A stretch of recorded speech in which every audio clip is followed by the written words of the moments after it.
Yo, what's up mga kaleeg? Magandang umaga sa lahat. Nandito pala tayo sa Partyville, Tinola, Mabolo Branch. Matatagpuan lang yan dito sa tapat ng SM City, Cebu.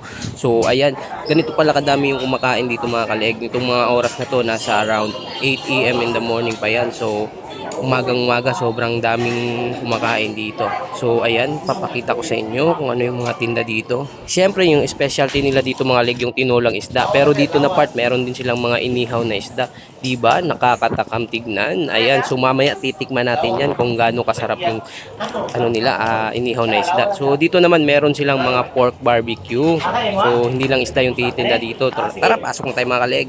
Dito na, siniserve na ang ating tinola mga kaleeg. Ang kagandahan nito mga kaleeg, sobrang laki ng hiwa ng, ng isda nila.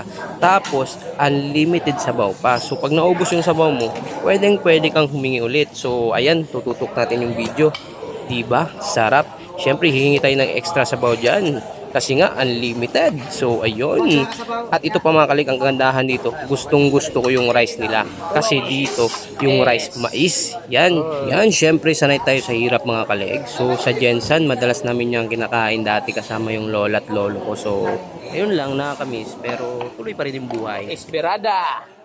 Basta para sa akin mga kaleeg, yung mais na kanin na yan, sobrang sarap i-partner yan sa tinolang isda natin. Sige na, 100 Jud.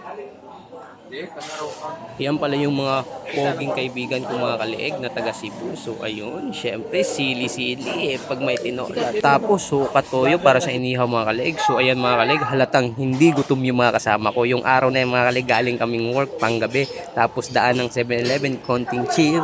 Then after, dito na, higop na ng sabaw, pangpawalan ng hangover. So ayun mga kaleeg, halatang hindi kami nasarapan, di ba? So ayan, ubos na ubos. Pero baliktad mga kaleeg, sobrang sarap ng pagkain nila. So hanggang sa susunod, bye-bye!